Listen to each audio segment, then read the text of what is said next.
దైవత్వం ఒక్కడే ఒక్కడే ఒక్కడే ఒక్కడే కానీ ముగ్గురు ఉంటారన్నారు. ఇప్పుడు మనోళ్ళు త్రిత్వము కాదు అని అనేవాళ్ళు సమీపింపరాని తేజస్సులోకి ఎవడు చూడలేదు గనక, ఎవడు వెళ్ళడు గనక వీళ్ళు అక్కడికి వెళ్ళరు. దాని గురించి వివరణ బైబిల్లో లేదండి. కనుక సమీపింపరాని తేజస్సు నుంచి దేవుడు బయటకు వచ్చి మొట్టమొదటి క్రీస్తుని చేశాడు అని అక్కడ చెప్పి ఆగిపోయారు అనమాట. ఎటు తిరిగి వాళ్ళ బాధ ఏంది? మా వాదన గెలిపించుకోవాలి. క్రీస్తు దేవుడు కాదు, సృష్టింపబడ్డవాడు మనతో సమానం అని పాపం మల్లగుల్లాలు పడుతున్నారు. అంటే దేవుడు డబుల్ యాక్షన్ చేస్తున్నాడా అని మీరు ఎక్కిరించారు కదా, అంటున్నారు కదా. మరి దీని సంగతి ఏంటి? ఇది వాస్తవం, ఇది ఎవరు చెప్పినా వాస్తవమే. కానీ వాస్తవమైన అనేక రహస్యాలు ఇంకా దాగి ఉంటాయి. మనం చూద్దాం. ఈ వీడియో తర్వాత నేను చెప్పిన లేఖనాలు తప్పని, గుండెల్లో రక్తము ఎముకలో మూలుగు ఉన్న వాళ్ళు వచనాలు ఇచ్చి నాకు పెట్టండి, నేను తప్పకుండా స్వీకరిస్తా, సమాధానం చెప్తా. Praise Lord. అందరికీ వందనాలు. దేవుని కృప మీ అందరికీ తోడునుగాక. స్నేహితులారా, క్రీస్తునందు దేవుని పిల్లలారా, పోయిన ఎపిసోడ్లో మీరు విన్నారు. ఇప్పటికీ 6 వీడియోలు అయినాయి. 6 వీడియోల్లో మొదటి నుంచి నేనేం చెప్పుకుంటున్నా జాగ్రత్తగా మీరు 6 వీడియోలు వినాలి. అప్పుడే సత్యం మీకు అర్థమవుతుంది. పోయిన ఎపిసోడ్లో మనం అనేక సంగతులు నేర్చుకున్నాం. ఏబేలు రక్తము ప్రాణము భూమి నుండి మురిపెడుతుంది, భక్తుల ప్రాణాలన్నీ క్రీస్తులో దేవుని దగ్గర దాచబడి ఉన్నది అనే విషయాన్ని మనము లేవనెత్తి దానికి సంబంధించినటువంటి మానవుని పుట్టుకను మనం తెలుసుకోవాలని మరి అనేక సంగతులు దావీదు మరి కీర్తన గ్రంథంలో 139వ కీర్తనలో భూగర్భము తల్లి గర్భము అని తెలుసుకున్నా. తల్లి గర్భములో శరీరం తయారవుతుంది, ప్రాణము తయారవుతుంది, ప్రాణ శరీరం. భూగర్భము నుండి ఒక అగాధ స్థలము నుండి ఒక ఆత్మ వస్తుంది. అక్కడ అనేక కర్మగారాలు మరి సింహాసనాలు అధికారులు ఉన్నారని తెలుసుకున్నాం. అనేక సంగతులు తెలుసుకొని దేవుడు మరి ఈ మనుషులను ప్రాణాత్మలను జ్ఞానాత్మలను చేయుటకు ఈ కాలమును పదార్థమునకు ముడిగట్టి ఈ 2 ఆత్మకు ముడిగట్టాడని తెలుసుకున్నాం. ప్రాణము గురించి చెబుతూ భూమిలో నుండి సకల కూర మొక్కలు, ఫలవృక్షాలు, జలములు, భూమి నుండి జంతువులు, పక్షులు, పాకు పురుగులు, సమస్త జీవరాశులు భూమి దగ్గర కలిగాయి. భూమిలో జీవం ఉన్నది. అయితే ఆ జీవము వేరు, మనుషులో జీవం వేరు. మనుషుడు దేవుడు జీవవాయువుదగా జీవాత్మాయను అని సంగతి తెలుసుకున్నాం. భూమి క్రీస్తుకు సాదృశ్యంగా ఉన్నది. భూమి నుండి సకల జీవరాశులు వచ్చినట్టు, జీవరాశులు పుట్టినట్టు, జీవాలు పుట్టినట్టు సకల బ్రహ్మాండము క్రీస్తు నుండి పుట్టింది అని చెప్పాను. మరి క్రీస్తు ప్రాణము భూమి మీది కాదు. మనుషుని ప్రాణము వేరు, క్రీస్తు ప్రాణము వేరు. మనుషుని ఆత్మ వచ్చిన చోటు వేరు, క్రీస్తు ఆత్మ వచ్చిన స్థానము వేరు. అయితే మనుషులందరి ఆత్మలు సకల బ్రహ్మాండము దేవుని నుండి కలిగింది. కానీ ఈ సకల అంశాలు దేవుని నుండి వచ్చినను, సకల అంశములను ఎవరైతే కలిగించాడో ఆ సర్వాంశ సంభూతుడు యేసుక్రీస్తే. ఈ సర్వ అంశాలన్నీ కూడా ఆ సర్వాంశ సంభూతున్నే పూజించాలి. సృష్టి దేవుని కంటే గొప్పది కాదు, సమస్తం ఆయననే పూజించాలన్న సంగతి తెలుసుకున్నాం. నిజమే. ఆ వీడియో వినండి, స్పష్టంగా మీకు అర్థమవుతుంది. ఇప్పుడు ఈ వీడియోతో ఈ సబ్జెక్ట్ ఇంతటితో ఆపేయాలనుకుంటున్నాను. ఈ వీడియోతోనే జాగ్రత్తగా వినండి. ఇక తర్వాత మనము ఇంకా చాలా విషయాలు చెప్పుకోవాలి. దేవదూతలు, యుగాలు, మరి నరుల కుమార్తెలను ఈ దేవదూతలు వివాహం చేసుకున్నారా, నెఫిరీలు పుట్టారా, అది నిజమేనా? దీని గురించిన క్రైస్తవ ప్రపంచంలో అందరూ ఎలా అనుకుంటున్నారు, ఏ వచనాలు ఇస్తున్నారు? వీళ్ళు మనుషులు దేవదూతలు కాదనే వాళ్ళు ఏ వచనాలు, ఏ ఆధారంతో చెప్తున్నారు? మరి నిజమేనండి దేవదూతలే మనుషుల కుమార్తెలతో పోయారని అనేవాళ్ళు ఏ ఆధారాలు ఇస్తున్నారు? అది నేను ఇక ఎన్నడూ ఎవరు చెప్పని విధంగా మీకు పూర్తిగా అందిస్తా భవిష్యత్తులో. దాని తర్వాత బైబిల్లో ఉన్న 666 అనే ముద్ర అబద్ధ క్రీస్తు తీసుకుని వస్తాడు. ఆ 666 అనే ఆ నెంబర్లో, ఆ సంఖ్యలో జ్ఞానము కలదన్నాడు. ఆ జ్ఞానమును ఇంతవరకు ఈ 1900 సంవత్సరాల్లో క్రైస్తవులు ఏ ఏ ఏ ఏ విధంగా వివరించారో మరి మీరెన్నడూ వినని విధంగా ఆ కడవరి దినపు సత్యము నేను మీకు చెప్పాలనుకుంటున్నాను. నా కోసం ప్రార్థన చేయండి. ఆ తర్వాత ప్రత్యక్ష గుడారం, అనేక సబ్జెక్టులు నాకు దేవుడు సహకరించాలి. మీరు ప్రార్థన చేయండి. మంచిది స్నేహితులారా, పరమాత్ముడైన దేవుడు తను తలంచాడు ఈ లోకములో తన మానవులని, విడిపోయిన మానవులను తనతో కలుపుకొనుటకు. ఆదాము మొదటి మానవుడు. దేవునికి నరునికి ఉన్న బంధము, ఆ సత్సంబంధము పాపము ద్వారా విడిపోయింది, తెగిపోయింది. కనుక ఆదాముకు మరణం ఎందుకు వచ్చిందయ్యా అంటే, దేవుని జీవము నుండి మానవుని జీవముకున్న దారము తెగిపోయింది పాపము ద్వారా. అందుకే తెగిపోయిన ఈ దారాన్ని మళ్ళీ మానవ జీవానికి కలుపుటకు మళ్ళీ పరలోకము నుండి ఒక జీవం అవతరించింది. ఆయన పేరు యేసుక్రీస్తు. యేసుక్రీస్తు శిలువలో ఆత్మ దారపోషణం లేదు, తన జీవమును, రక్తమును దారపోషణం. ఎందుకంటే రక్తములో ఉంటుంది జీవము, దాని పేరే ప్రాణం. ఆయన మరణించి 3 దినముల తిరిగి లేచి, స్నేహితులారా, మనుషుల కొరకు తెగిపోయిన ప్రాణాలను మళ్ళీ కాపాడుకున్నటకు, ప్రాణాత్మలను కాపాడుకున్నటకు, ఆ ప్రాణాత్మలను అంటిన మైల, ఆ పాపమును తొలగించుకున్నటకు, నమ్మిన వారిని శుద్ధి చేసి తన ప్రణాళికలోకి తీసుకున్నటకు పరమాత్ముడైన దేవుడు తన సంకల్పములు సంకల్పించిన రీతిగా నరుడుగా ఈ లోకములో అవతరించాడు. తన ప్రాణాలు ధారపోశాడు శిలువ పైన. ఆత్మను వదిలిపెట్టాడు, శరీరాన్ని వదిలిపెట్టింది. ఆత్మ పాతాళముకి వెళ్ళాడు. అక్కడ ఉన్నటువంటి వారిని తీసుకొని 3వ ఆకాశంలో పరదేశుని పెట్టాడు. వచ్చి 3 దినములకు తిరిగి లేచి ఈ భూమి మీద తన వదిలిన ప్రాణాన్ని, కొంత ప్రాణాన్ని తీసుకొని తండ్రి సన్నిధికి ప్రవేశించాడు. అతని నమ్మబోతున్న ప్రతి ఒక్కరి కొరకు, తండ్రి ఇదిగో నా రక్తము చిందించాను, వాళ్ళని క్షమించండి ఆయన పరిశుద్ధ స్థలములకు ప్రవేశించాడని ఎబ్రీ పత్రిక 7:15. మరియు శరీరానుసారముగా నెరవేర్చబడు ఆజ్ఞగల ధర్మశాస్త్రమును బట్టి కాక, నాశనము లేని జీవమునకున్న శక్తిని బట్టి నియమింపబడి మెల్కీసెదెకును పోలిన వాడైన వేరొక యాజకుడు వచ్చి చాలు. నాశనము లేని జీవము, ఆ మాటని మీరు అక్కడ నోట్ చేసుకోవాలి. ఆ జీవానికి నాశనం లేదు, కానీ మానవునిలో ఉన్న జీవానికి నాశనం ఉన్నది. అందుకే మరణిస్తున్నాడు. నాశనము లేని జీవము, ఈ నాశనము కలిగిన ఈ జీవము ఇదివరకు ఆదాము తన మొదటి మానవునితో, దేవుడు ప్రాణము మానవుని ప్రాణానికి సత్సంబంధం ఉండే అన్నాను. అందుకనే మరణము లేకుండే, తెగిపోయినాక మరణం వచ్చింది. కనుక మరలా నాశనము లేని జీవము మానవునికి ఇచ్చి తిరిగి లేపి తన ఇంటికి తీసుకెళ్లాలని నాశనము లేని జీవముతో దేవుడు ఇక్కడికి వచ్చాడు. అయితే పునరుద్ధాన దినమున 2 గుంపులుగా లేస్తారు.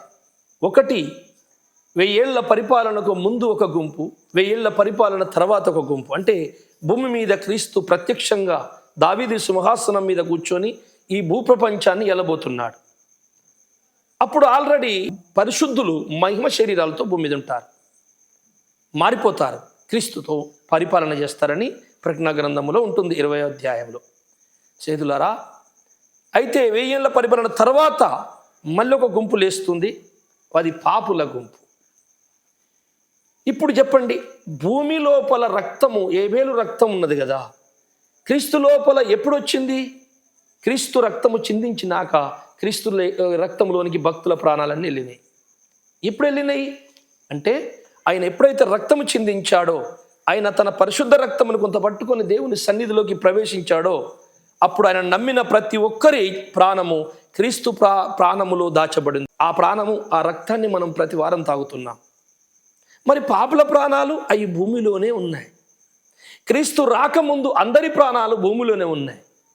కానీ ఆత్మను మాత్రము పాతాళములో పరదేశు, శిక్ష స్థలాలు 2 మీకు చూపించాను. ఏంటంటే, ఒకటి మరి ధనవంతుడు ఏదైనా వేదన గల స్థలం, ఏమండి, కురుపుల లాజరు పరదేశు, ఈ 2 పాతాళం ఉండే. అప్పుడు క్రీస్తు ఎప్పుడైతే యజ్ఞం చేశాడో పరమాత్ముడు, ఆ యజ్ఞ పశువు వధింపబడిన తర్వాత, ఆయన మరణపు ముళ్ళును విరిచిన తర్వాత ఈ పరిశుద్ధుల ప్రాణాలు క్రీస్తులోకి వెళ్ళిపోతున్నాయి. ఆ పాపుల ప్రాణాలు భూమిలో ఉన్నాయి, ఆత్మలు పాతాళములో ఉన్నాయి. కానీ పరిశుద్ధుల నీతిమంతుల ఆత్మలు పరదేశం 3వ ఆకాశం మిగిలి. అదే అంటాడు 2 కొరింథీయుల్లో మన పౌలు గారు, నేను 3వ ఆకాశమునకు వెళ్ళి చూచి తిని 14 ఏళ్ళ కింద ఒక మనుష్యుని నేను ఎరుగుదును అంటే అతని గురించే చెప్పుకుంటాడు. ఇప్పుడు క్రీస్తు వచ్చి తన బిడ్డలను, తన నమ్మిన వారిని అందరినీ తన ప్రాణములు దాచిపెడుతున్నాడు దేవుడు. మరి పాపుల ప్రాణాలు భూమిలోనే ఉన్నాయి, ఆత్మలు పాతాళ లోకములో ఉన్నాయి.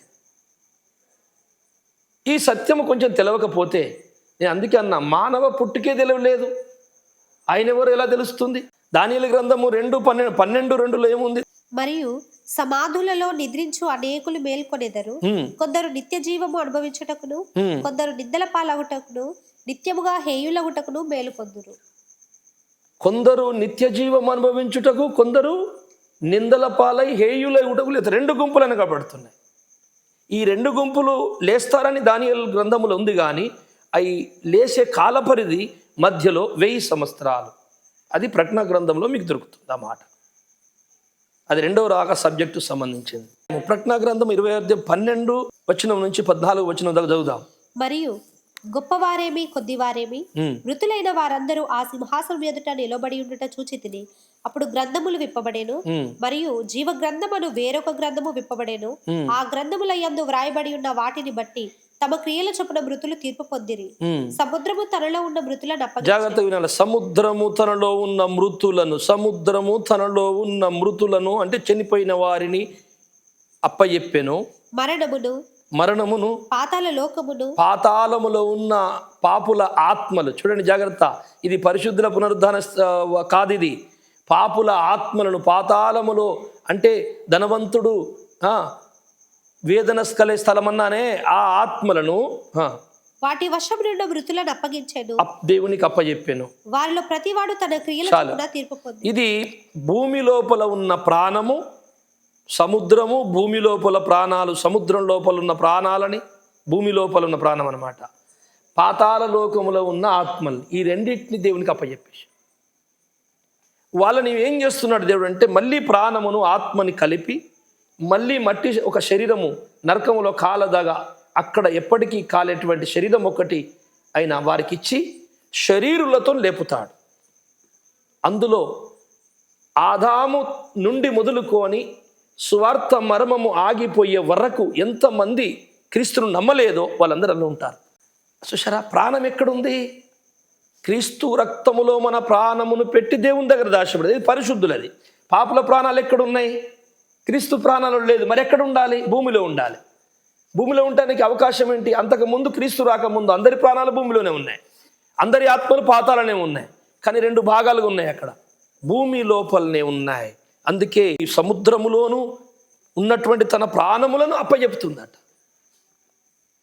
పాతాళములో ఆత్మలుండి పాతాళం అప్పచెప్పాలి, కానీ సముద్రములో ఉన్నటువంటి వారికి అప్పచెప్పిన ఎందుకు అంటాడు?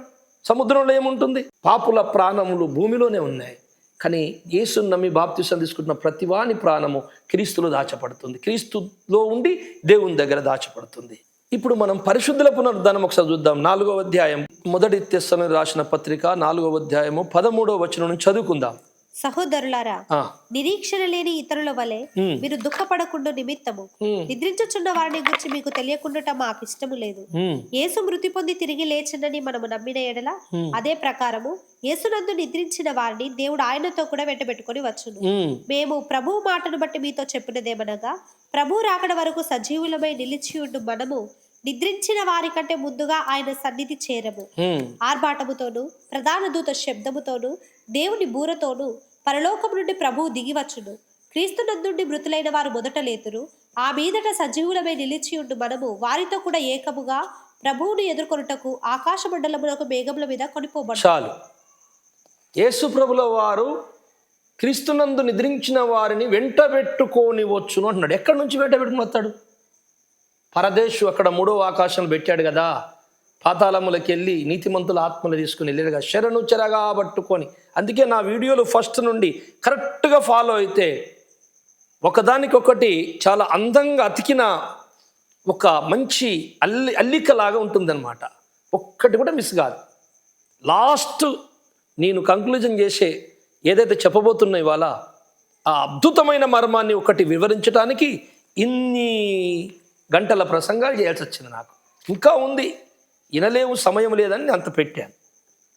జాగ్రత్త విందుగారా. ఎంట పెట్టుకొని వచ్చేది ఎక్కడుందంటే పరదేశు. ఆయన దగ్గర ఆయన రక్తములోమో పరిశుద్ధుల ప్రాణాలు ఉన్నాయి. ఆ పరిశుద్ధుల ప్రాణాలు, ఆ పరదేశులోని ఆత్మలు, ఆ రెండు పట్టుకొని వస్తాడట. ఎందుకు? ఎక్కడికి వస్తాడు? భూమి మీదికి. పరదేశులో నీతిమంతుల ఆత్మలు ఉన్నాయి, క్రీస్తు ప్రాణములో పరిశుద్ధుల ప్రాణం ఉన్నది. ఈ రెండు పట్టుకొని ఎక్కడికి వస్తుండు? భూమి మీదికి. భూమి మీద ఏమున్నది? వారికి శరీరం మాత్రమే ఉన్నది. ఎవరి శరీరాలు? పరిశుద్ధుల శరీరాలు. అంతకుముందు ప్రాణం భూమిలో ఉండే, ఈయన తిరిగి లేచినాక క్రీస్తు ప్రాణంలోకి వెళ్ళిపోయినాయి, రక్తంలోనికి. చూశారా? కనుక ఆ శరీరము మట్టిలో పంచభూతాలలో కలిసిన శరీరాలు దేవుడు రాగానే మధ్యాకాశంలో చెప్పగానే నరులారా తిరిగి రండి అనగానే వారి శరీరములన్నీ కూడా ఇక్కడ ధూళైపోయినా సరే పరిశుద్ధులను కాలబెట్టి, కొంతమంది పగతో కాలబెట్టి సువార్త ద్వారా ఆవిరైపోయి పంచభూతాలనే తిరుగుతున్నాయి. ఎక్కడున్నా సరే అంతా వచ్చి కణాలు వత్తికి మళ్ళీ శరీరం తయారవుతుంది. ఆ శరీరానికి ఏం చేస్తాడంటే తన ప్రాణములో దాచిన, తన ప్రాణములో, క్రీస్తు ప్రాణములో కదా మన పరిశుద్ధుల ప్రాణాలు దాచింది, తోడై ఉన్నది. ఆ అంతము లేని నాశనము లేని జీవము, ఈ నాశనము కలిగిన జీవము రెండు ఒకటైపోయినాయి. ఈ రెండు ఒక్కటై ఇక్కడికి వచ్చి శరీరము దూరుతాయి. ఈ ప్రాణం ఎప్పుడైతే దూరిందో ఆత్మ ధరించుకుంటుంది. అప్పుడు క్రీస్తులాగే అంతము లేని జీవమవుతుంది మానవునికి. అది ఆదాముకున్నట్టు. కనుక ఆ ప్రాణాత్మలను తీసుకొని వచ్చి ఈ మట్టిలో ఉన్న శరీరాన్ని లేపి ఈ మూడు ఒక్కటి చేయాలి. ఏ ఒక్కటి వదిలిపెట్టినా దేవుడు ఓడిపోయినాడు అవుతాడు. సరే ఆ కలిసిన మట్టి పోయింది, ఇంకో శరీరం ఇస్తారా, బొచ్చడు గ్రహాలునే నాకు, అక్కడ మట్టితో చేస్తాడులే అని అన్నాడు అనుకో, దేవుడు ఓడిపోయినాడు అవుతాడు. శరీరులను శరీరులుగా కాపాడలేకపోయాడు. ఒక శరీరం లేపలేక వదిలేసి ఇంకో శరీరం ఇచ్చిండు దేవుడని సకల దురాత్మలు, వాటి సైన్యాధిపతి, వాటి చీకటి సామ్రాజ్యాధిపతి అయినటువంటి సైతాను అంటాడు ఆ మాట. దేవుడెప్పుడు ఓడిపోడు. కనుక జయించి ఆయన లేచాడు, మనల్ని కూడా లేపుతాడు శరీరాలతో. మానవుని ప్రాణము, జీవము, ఆత్మ మీకు అంతకుముందు వీడియోలో చెప్పాను. 139వ కీర్తన మీరు జ్ఞాపకంలో ఉంచుకోవాలి. పాతాళములో పరదేశం ఉందని చెప్పాను. అక్కడ ఆత్మలు, తల్లి గర్భములో శరీరం తయారైంది, ప్రాణము తయారైంది. అక్కడ నుంచి ఆత్మ తల్లి గర్భములోకి వస్తుంది. ఇది మానవుని పుట్టుక రహస్యం. ఇంకా ముందు ముందు చాలా విషయాలు చెప్తాను, జాగ్రత్తగా వినండి. ఇక క్రీస్తు పుట్టుక రహస్యం హెబ్రీ పత్రిక 10వ అధ్యాయము 5వ వచనాన్ని ఒకసారి చదవము. కాబట్టి ఆయన ఈ లోకమందు ప్రవేశించున్నప్పుడు ఇలాగు చెప్పుచున్నాడు, బలియు అర్పణయు నీవు కోరలేదు గాని నాకొక శరీరమును అమర్చితివి. బలియు అర్పణయును కోరలేదు గాని నాకొక శరీరమును అమర్చితివి. జాగ్రత్త వినాలి. బలి అర్పణ కోరలేదు, బలితో సంబంధం లేదు అని ఈ వాక్యాన్ని వంకరగా వక్రీకరించి బోధించుకుంటూ బతికే వాళ్ళు కూడా ఉన్నారు. నాకొక శరీరం, ఆయన ఈ లోకములోనికి ప్రవేశించినప్పుడు, జాగ్రత్త వినాలి, మరియమ్మ గర్భములోనికి ప్రవేశించినప్పుడు అన్నమాట. ఆయన ఈ లోకములోనికి ప్రవేశించినప్పుడు, మరియమ్మ గర్భములోకి ప్రవేశించినప్పుడు ఆయన ఒక శరీరం అమర్చాడట పరలోకంలో. మరియమ్మ గర్భములో శరీరం అమర్చబడు కాదు, సూక్ష్మ రూపములో దైవ సన్నిధిలోనే అమర్చబడి మరియమ్మ గర్భములోకి వచ్చి 9 నెలలు అలా రూపుదిద్దుకొని బయటకు వచ్చాడు. అదే హెబ్రీ పత్రిక 9:12 చదువమ్మా. మేకల యొక్కయు కోడేల యొక్కయు రక్తముతో కాక తన స్వరక్తముతో ఒక్కసారే పరిశుద్ధ స్థలములో ప్రవేశించెను. చాలు. తన స్వరక్తము అంటుందంటే తన నుండి దూరం అయిపోయింది, తన నుండి తెగిపోయిన రక్తాలు కూడా ఉన్నాయి. తన స్వరక్తము అంటున్నాడంటే తనకు తనలాగా లేని రక్తం ఏదో ఉంది భూమి మీద. అందుకే ఆ రక్తానికి ఈ రక్తాన్ని మళ్ళీ తోడు చేయుటకు వచ్చాడు. అంటే ఒకటి శరీరం పట్టుకొని వచ్చిండట, రెండోది రక్తం కూడా పట్టుకొని వచ్చిండట. శరీరము పరలోకం నుండి వచ్చిందట. నాకు ఒక శరీరం అమర్చితివి. జాగ్రత్త వినాలి స్నేహితులారా. ఈ త్రిత్వం గురించిన సబ్జెక్టు సకల విధములైన అబద్ధ బోధలు కుప్పగూలిపోతాయని నేను మొట్టమొదటి వీడియోలో మొట్టమొదటి మాట ఇది. ఎందుకంటే అన్ని సంగతులు దీనికి అతుక్కొని ఉంటాయి. అన్ని సంగతులు దేవుని సకల విశ్వ రహస్యమంతా చిత్తమునకు అతకబడి ఉంటుందండి. అది అసలు అందుకే సాతాను దీని మీదనే దెబ్బ కొడుతున్నాడు బాగా. ఎన్నో రాత్రులు ఎన్నో కష్టాలు పడి నేను దేవుని దగ్గర నేర్చుకున్నది మీకు చెప్తున్నాను. ఇది ఒక్క దినమో ఒక గడియనో ఒక గంటో నేర్చుకుంటూ వచ్చేది కాదు. నాకు ఒక శరీరం అమర్చితి అంటే అది పరలోకం నుండి వచ్చిన శరీరం యేసయ్యది. నేను స్వరక్తము తీసుకున్న స్వరక్తము అక్కడిదే, తన సొంత రక్తం. శరీరం రక్తం అక్కడిదే. మరి ఆత్మ మరియమ్మ గర్భంలో తయారైందా? కాదు. ఆత్మ అసలే కాదు. ఆత్మ పరలోకమే, శరీరము పరలోకమే, ఇక రక్తం ప్రాణము పరలోకమే. మూడు పరలోకము నుండి మరియమ్మ గర్భములోకి వచ్చినాయి. మరియమ్మ గర్భములోకి వచ్చినప్పుడు మరియమ్మకు దేవదూత కనపడ్డప్పుడు ఆమె కొంచెం గాబరా చెందింది, కొంచెం భయపడ్డది. దేవదూత చెప్పాడు, అమ్మా నువ్వు భయపడకు. మొదటి అధ్యాయం లూకాసు వార్త 1వ అధ్యాయం 34వ వచనం ఒకసారి చదవండి. అందుకు మరియా, నేను పురుషుని ఎరగని దాననే, ఇది ఎలాగూ జరుగునని దూతతో అనగా, దూత పరిశుద్ధాత్మ నీ మీదికి వచ్చును, సర్వోన్నతుని శక్తి నిన్ను కమ్ముకొనును గనుక పుట్టబో శిశువు పరిశుద్ధుడై దేవుని కుమారుడనబడును. పరిశుద్ధాత్మ దేవుడు నిన్ను కమ్ముకొనును, పుట్టబోయే శిశుడు పరిశుద్ధుడు అనబడడు. పురుషుని ఎరగందాన్ని నాకెలా పిల్లలు పుడతారండి? దేవదూత గారు, అమ్మా భయపడకు, పరిశుద్ధాత్మ దేవుడు నిన్ను కమ్ముకొనును. అయితే శరీర సంబంధులు, భౌతిక నేత్రాలతో చూసేవాళ్ళు ఈ భూమి మీద ఈ వచనాన్ని ఏమంటారు? పరిశుద్ధాత్మ లైంగికంగా ఆమెతో కలిసి ఉంటాడు, పుట్టిండు అని చెప్పి అనుకుంటారు. అది శరీర సంబంధులండి. క్రీస్తుకు భార్య అనగానే సంఘము, మనిషికి వేరే ఆలోచనలు వస్తుంటాయి. శరీర సంబంధమే తప్పు, చాలా పెద్ద తప్పు. పవిత్రమైన బంధాన్ని తెలుసుకున్నటకు ఈ లోకముల దేవుడు ఏ బంధాన్ని స్థాపించాడో దాంట్లో పవిత్రత ఏంటో తెలుసుకోవాలి. ఏక శరీరులు అవుదురన్న మాటకి అర్థం తెలియని వాళ్ళు ఉన్నారు. ఇద్దరు వ్యక్తులు ఎట్లా ఏక శరీరులు అవుతారండి? ఇదంతా కూడా త్రిత్వముకే ముడిగట్టబడి ఉంటుంది. త్రిత్వానికి పరిశుద్ధాత్మ దేవుడు మరియమ్మను ఎందుకు కమ్ముకున్నాడు? పరిశుద్ధుని పరలోకము నుండి వచ్చిన శరీరము, పరిశుద్ధమైనటువంటి రక్తము, పరిశుద్ధుని యొక్క ఆత్మ, ఈ మూడు మరియమ్మ గర్భంలోకి వస్తున్నాయి. వస్తున్నప్పుడు ఖచ్చితంగా మరియమ్మ ఒక మట్టి శరీరాలు ఏమండి, ఆ మహిమోన్నతుని ధరించుకునుట, గర్భము ధరించుట, గర్భములో ఆయనను మోయుట ఆమె శక్తి వల్ల, ఆమె శరీరం వల్ల కాదు అని పరిశుద్ధాత్మ దేవుడు ఆమెకు మోయుటకు, మరి ధైర్యం ఇచ్చుటకు, బలపరచుటకు ఆమెను కమ్ముకున్నాడంతే. జలములపై అల్లాడాలి ఆత్మ. వాక్యం అనే మెమోరీ రికార్డ్ అంతా మరి జలములపై ఆత్మ అల్లాడినప్పుడు ఆ రికార్డ్ అంతా ఇందులోకి వచ్చేసి అప్పుడు సృష్టి తయారవుతుంది. కోడి గుడ్ల మీద మొదుగుతే తప్ప ఆ గుడ్డలకెళ్ళి పిల్లలు రావు. అలాగున పరమాత్ముని యొక్క సృజనాత్మకమైన శక్తి అర్థం కాని వారిని చూసి, పరమాత్ముడైన యేసయ్య మీరు లేఖనములను గాని దేవుని శక్తి గాని ఎరుగక మాట్లాడుచున్నారో. చూసారా? మీకు తెలియదు, మీరు శరీర సంబంధులు శరీరలాగా మాట్లాడతారు. ఈమెకు 7 భర్త నుండి ఏమాయి, పరలోకంలో ఎవరైతారు, ఇవన్నీ మీ మైండ్. మీరు ఇక్కడ సంగతులు మాట్లాడుతున్నారు, అక్కడ సంగతులు వేరే ఉన్నాయి. కనుక దేవుని యొక్క రహస్యాలు వేరే ఉంటాయి. మీ తలంపులు మీరు బతకడానికి నేర్చుకునేవి వేరే ఉంటాయి.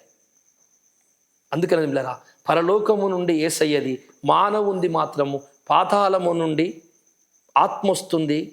మనిషిని గర్భములో, తల్లి గర్భములో శరీరం ప్రాణం తయారవుతుంది. మరి ఇవన్నీ ఎక్కడొచ్చినాయి? అదే చెప్పాను పోయిన వీడియోలో. సమస్తము ఆయన నుండే కలిగింది. ఈ చరాచర జగతి బ్రహ్మాండం ఆయన పరిశుద్ధుడు, ఆయననే సమస్తము పూజించాలి అంటుంది లేఖనం. సృష్టింపబడ్డది సృష్టికర్తతో సమానమెన్నడు కాదు. ఎందుచేత? పోయిన వీడియో మళ్ళీ వినండి. అది సృష్టింపబడ్డ ఉద్దేశాలు వేరు అని చెప్పాను. అవి దేని కొరకు సృజింపబడ్డాయో సమస్తము దాని పని నిమిత్తం అని చెప్పాను. ఆ వచనం ఇచ్చాను సామెతల గ్రంథం. అన్నీ మంచివే, ఆయన సృష్టించినవన్నీ మంచివే అని చూపించాను.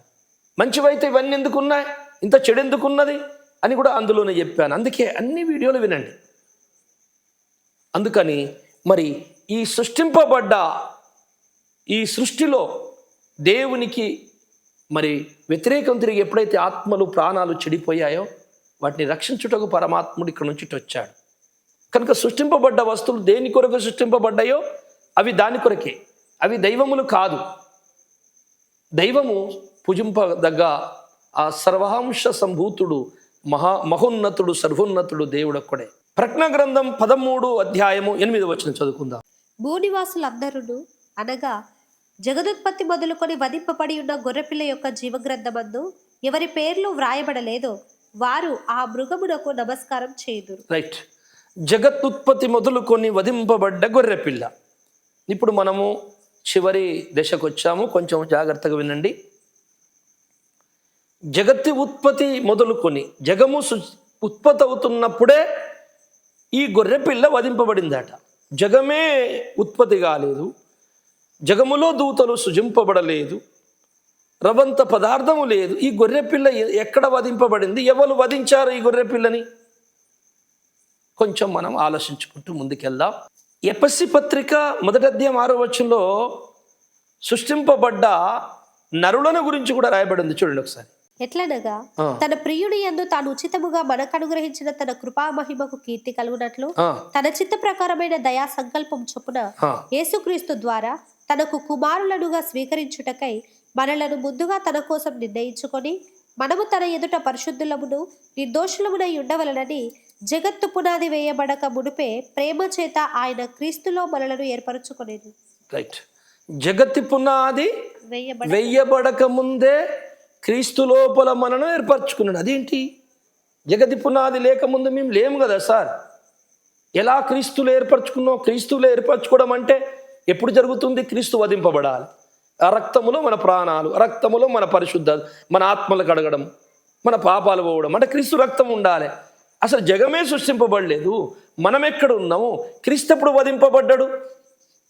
ఏదో ఉన్నది, ఏదో ఉన్నది. ఈ సంగతి మీరు తెలుసుకోవాలి.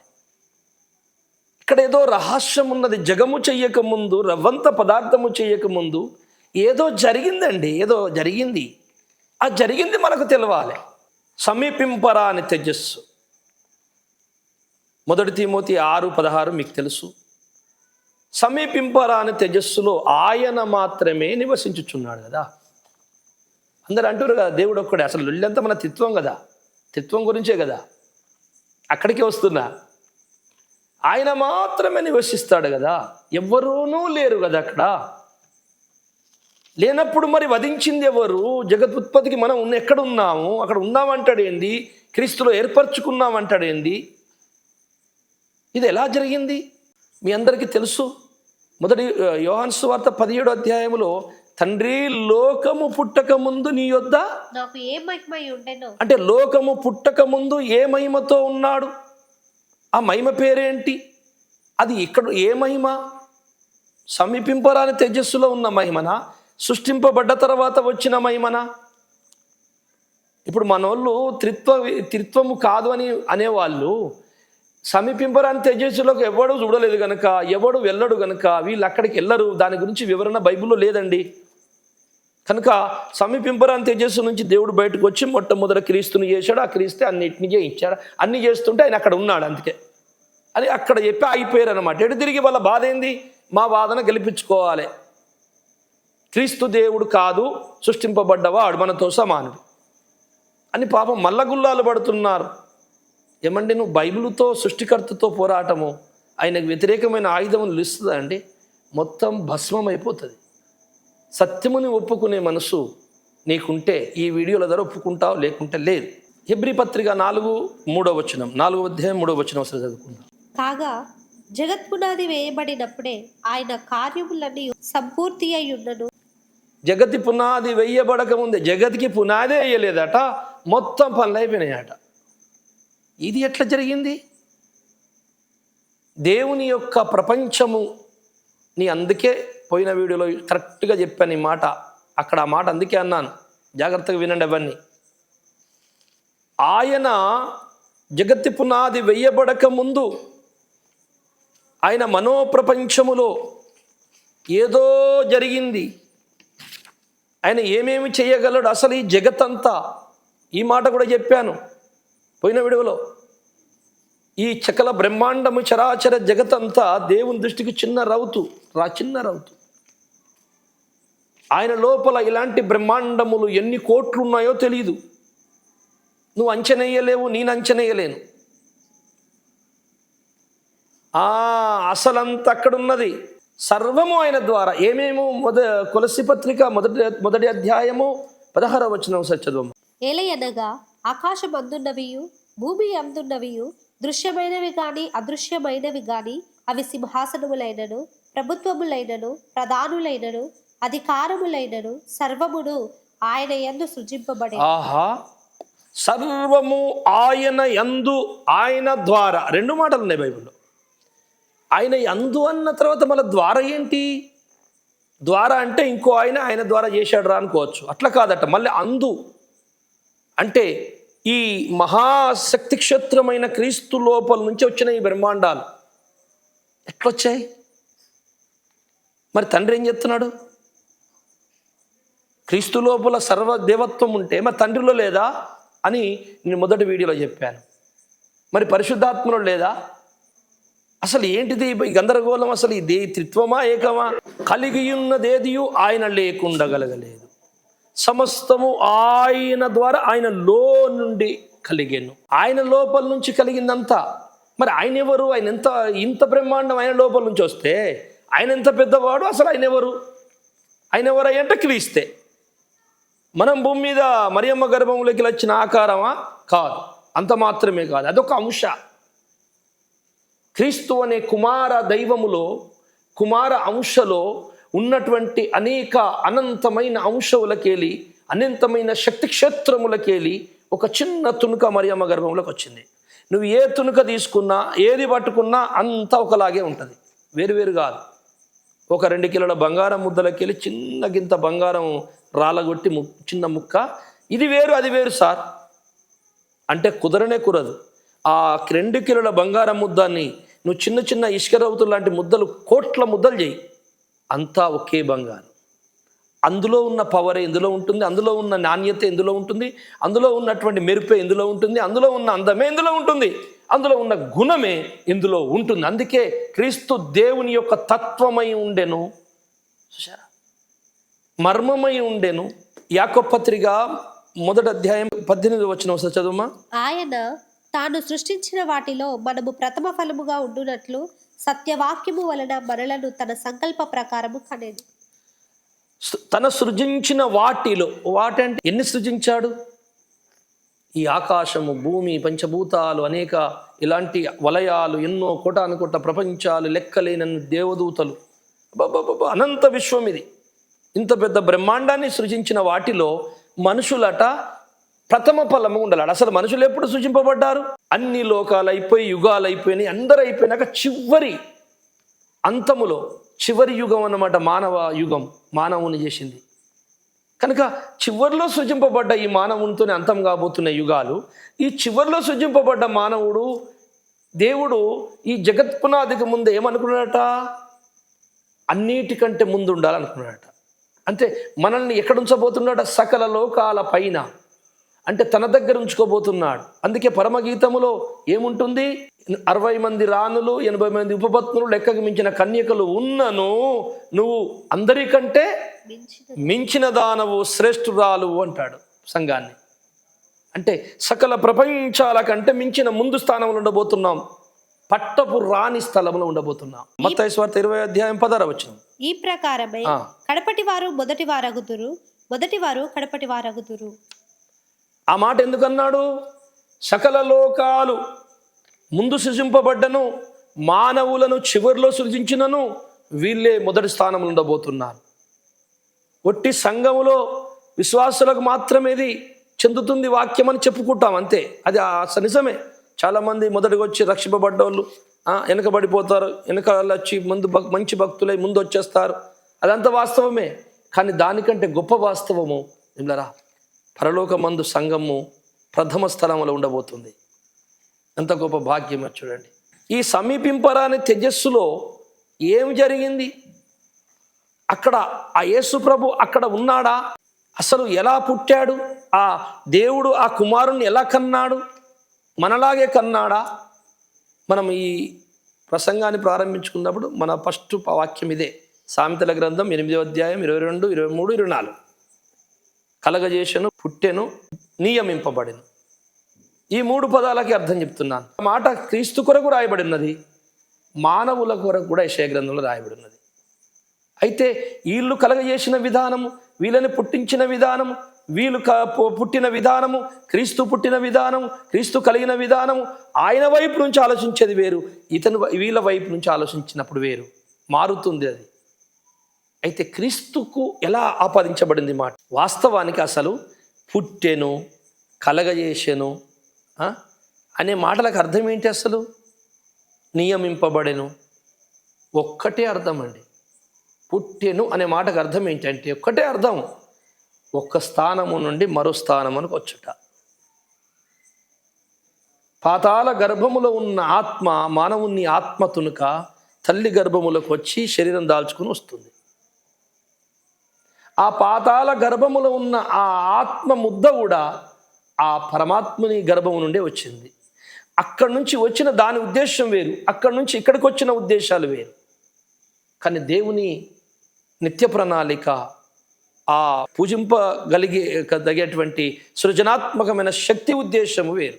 ఇందుకు ఒక మంచి వచనం మీకు ఇస్తాను, రోమపత్రిక 8:19. దేవుని కుమారుల ప్రత్యక్షత కొరకు సృష్టి మిగుల ఆశతో తేరి చూచుచు కనిపెట్టుచున్నది. దేవుని కుమారుల ప్రత్యక్షత కొరకు సృష్టి మిగుల ఆశతో ఎందుకు కనిపెడుతుంది? వాళ్ళ ప్రత్యక్షత జరిగితే ఏం జరుగుతాడో కింద చదువమ్మా.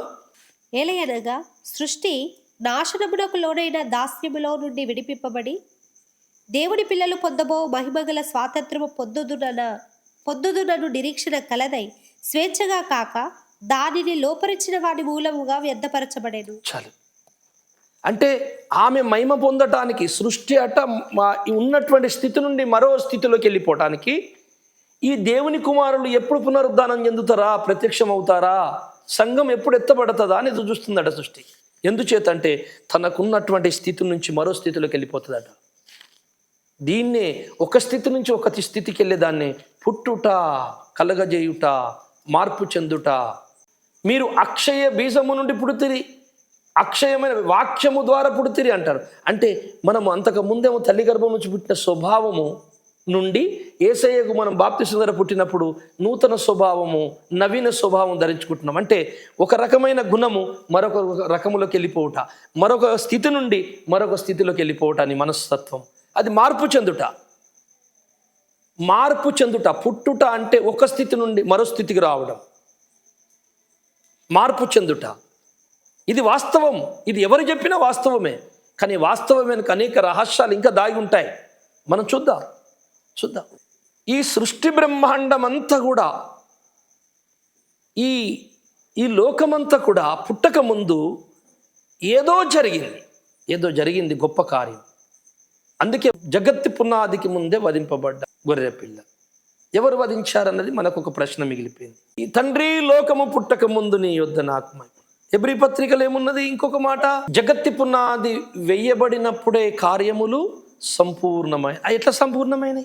ఏదో ఒక అద్భుతమైన కార్యం జరిగింది, దానిని బట్టే ఈ సృష్టి అంతా చేయబడింది. ప్రసంగి గ్రంథము 3:15 ఈ వచనాన్ని అంత ముందు కూడా మనం చదువుకున్నాం పోయిన వీడియోలో. ఈ మాటని మనం అర్థం ఇక స్టార్ట్ చేద్దాం ఇక్కడ నుంచి.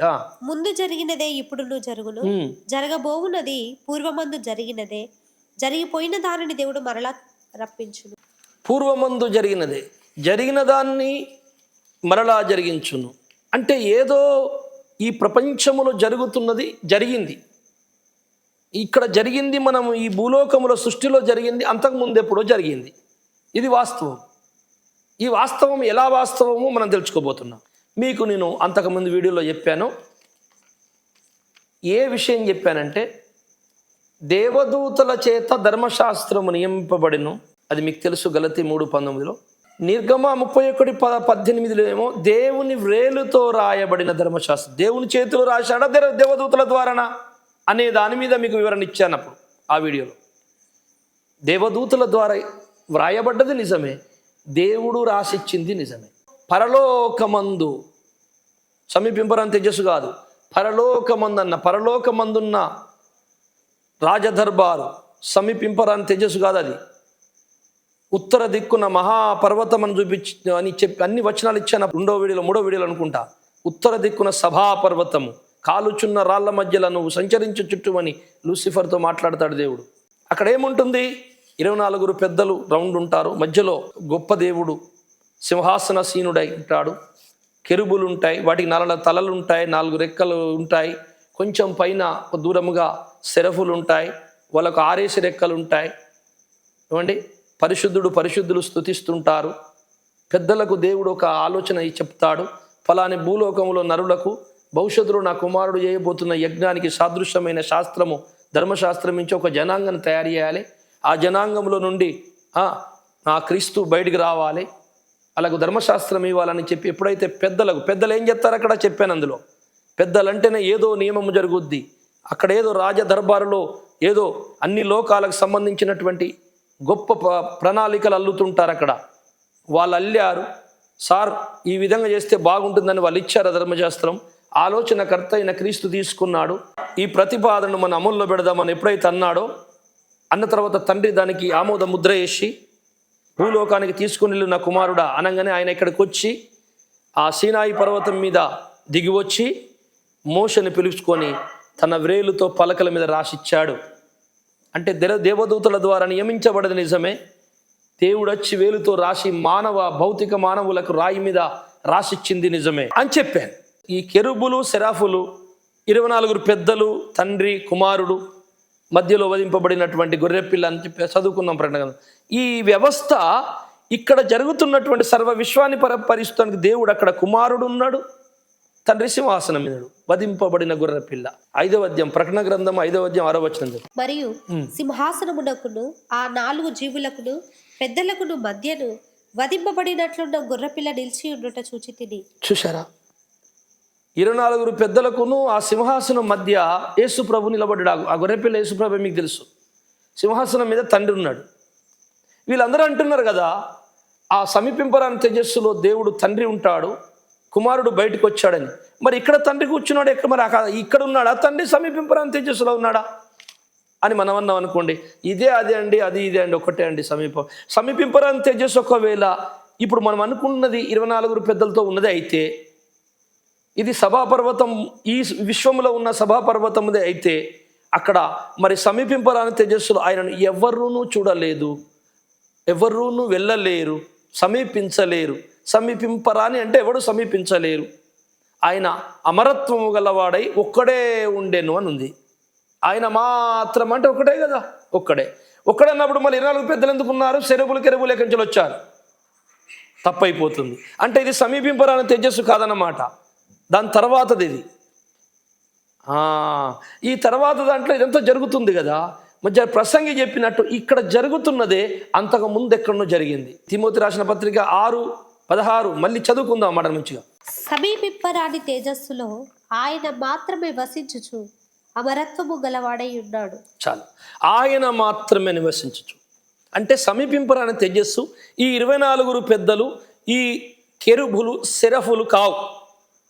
ఈ సెట్టింగ్ కాదు. ఈ సెట్టింగ్ సృష్టిలోకి వచ్చింది. అది తయారై అక్కడి నుండి వచ్చి ఇది తయారై పరలోకం తయారై అనేక లోకాలను దేవదూతలు చేశాడు. మరి ఇక్కడ తండ్రి కుమారుడు కనబడుతున్నారు పరిశుద్ధాత్ములు. మరి అక్కడ తేజస్సులో సమీపింపరాని తేజస్సులో ఎవరు ఉన్నారు అంటే వీళ్ళు ఏం చెబుతున్నారు? అక్కడ తండ్రి మాత్రం ఉన్నాడు, ఇక్కడ కుమారుడు పరిశుద్ధాత్మ. మరి తండ్రి ఇక్కడ కూర్చొని ఉన్నాడు కదా సింహాసనం మీద, మరి ఈయన సంగతి ఏంటి? తండ్రి ఇక్కడ ఉంటాడు, అక్కడ ఉంటాడా? 2 జాగల అంటే డబల్ యాక్షన్ చేస్తాడా? అక్కడ ఒక తండ్రి, ఇక్కడ ఒక తండ్రి ఉంటాడా? ఉంటాడని అన్నావు అనుకో. మరి అలా ఉంటాడన్నప్పుడు దేవుడు శక్తి ఏంటి? మరి అంతటా ఉంటాడా? త్రిత్వమే ఎందుకు ఉండలేడు? మరిగా ఈ తండ్రి ఎవరు, ఆ తండ్రి ఎవరు, అది ఇది ఒక్కటంటే మళ్ళీ తేడా వస్తుంది. ఎవడును చూడలేదు, ఎవడును సమీపించడు, ఆయన మాత్రమే అని ఉన్నది కదా. మళ్ళీ అక్కడ 24 పెద్దలు, ఈ కెరుబులు సెరఫులు ఎక్కడి నుంచి వచ్చినాయి? అవి ఉన్నాయి అంటే అందరూ దేవుని చూస్తున్నారు, మాట్లాడుతున్నారు, ఒక పెద్ద సభ జరుగుతుంది, దేవదూతలు స్తుతిస్తున్నారు. అంటే ఇది సమీపింపరాని తేజస్సు కాదు. సమీపింపరాని తేజస్సు కాని దగ్గర తండ్రి ఉన్నాడు, కుమారుడు ఉన్నాడు, పరిశుద్ధాత్మ ఉన్నాడు. మరి ఎట్టా? మరి అక్కడ ఎవరున్నారు అంటే దేవుడు డబుల్ యాక్షన్ చేస్తున్నాడా అని మీరు ఎక్కిరించారు కదా, అంటున్నారు కదా. మరి దీని సంగతి ఏంటి? ఎవరు చూస్తారు సార్ అక్కడ కూడా, మనకెందుకు, ఏదో మనకు తెలిసింది వాక్కుంటే వెళ్ళిపోతే అయిపోతుంది. అట్లెట్లా కుదురుతుంది? అట్లా కుదరదు. యేసయ్య ఊరుకోడు దేవుడారా. అందుకే ప్రసంగి 3:15లో జరిగిపోయిన దానిని మరలా ఆయన జరిగించును అనే మాట మీరు చక్కగా దీన్ని, అందుకే మొన్న పోయిన వీడియోలో చెప్పాను, ఒక చిన్న వచనము మాట అనంతమైన దేవుని జ్ఞానాన్ని వివరిస్తుందని. అవునండి, సమీపింపరాని తేజస్సులో ఇక్కడ జరుగుతున్నది అక్కడ జరిగింది. ఎక్కడ జరుగుతుంది? ఈ ఉత్తర దిక్కున ఉన్న ఈ సభా పర్వతముపై విశ్వరాజధానిలో జరుగుతున్నది సమీపింపరాని తేజస్సులో జరిగింది. ఇక్కడ ఏం జరుగుతుంది? 24 పెద్దలు, ఈ కెరూబులు, సెరబులు, తండ్రి, కుమారుడు, పరిశుద్ధాత్మ, దేవుని కార్యం జరుగుతుంది. ఇలా సభ ఇక్కడ ఏం జరుగుతుంది అంటే సర్వ విశ్వాన్ని పరిపాలించుటకు ఒక సభ జరుగుతుంది. ఇలాంటి సభ ఒకటి ఈ సృష్టికి పూర్వము సమీపింపరాని తేజస్సులో జరిగింది, జరుగుతుంది. అరే ఇక్కడంటే ఆ దూతలు ఉన్నారు, సభ జరిగింది. అక్కడ దేవుడు మాత్రమే ఉన్నాడు కదా, అక్కడంటే సభ జరుగుద్ది. కొంచెం స్నేహితులారా మీరు జాగ్రత్తగా వినండి, కొన్ని వివరాలు మీకు ఇస్తాను. ఈ సృష్టి రవ్వంత పదార్థము చేయబడక ముందే, ఈ సృష్టి రవ్వంత పదార్థము చేయబడక ముందే దేవుని మనో ప్రపంచములో, దేవుని హృదయములో ఒక ప్రేమ నది అరారారుచున్నది. ఆ ప్రేమ నది ఆరారాచున్న ఆ ప్రేమ నది ఏంటయ్యా అంటే, ఆయన తనలాంటి వ్యక్తులు, స్వేచ్ఛగా ఆలోచించే వ్యక్తులు, తనకు తనే నన్ను ప్రేమించే వ్యక్తులు, స్వేచ్ఛ ఉన్నటువంటి వ్యక్తులు, పిల్లలు ఆయనకు కావాలి. వారి ద్వారా వారిని చూసి సంతోషిస్తూ తన ఇంట్లో పెట్టుకోవాలి. వారి ద్వారా అనేక ప్రపంచములను సృజించాలని తండ్రి మనసులో అనుకున్నాడట. ఆ ప్రేమ ఉంది, ఆ ప్రేమ ఉంది నేను చెయ్యాలని. ఆ ప్రేమ మనసులో అరరారుచుండగా ఈ అనంత శూన్యములో, అనంత విశ్వం అంటే నేను జాగ్రత్తగా నా మాటని గుర్తుపెట్టుకోవాలి మీరు. ఈ అనంత శూన్యము, సృష్టే లేదు కదా, రవ్వంత పదార్థం లేనప్పుడు అనంత విశ్వం ఎక్కడా? కనుక అనంత శూన్యం, సమీపింపరాని తేజస్సు ఒక్కటే దగ్గమని మెరిచిపోతుంది. ఈ అనంత శూన్యములో వ్యక్తిత్వము లేని చీకటి సమస్య ఒకటి దేవునికి ఎదురవుతుంది. అప్పుడు దేవుడు మరి ఎలా సృజిస్తే, సృష్టిని చేస్తే, నేను అనుకున్న సృష్టిని చేస్తే, ఈ చీకటి అనే, ఈ అజ్ఞానం అనే ఈ పాపం వారి లోపల దూరుద్దే, ఎట్లా చేద్దాం అని ఒక పెద్ద సభ జరిగింది దేవుని ప్రపంచంలో. ఒక సభ జరిగింది. ఆ సభ ఎందుకు జరుగుతుందండి? మనం వేరే వాళ్ళు లేరు కదా. ఆ సమీపింపరాని తేజస్సులో మనుషులే, వ్యక్తులే లేరు కదా. సభ ఎట్లా జరిగింది?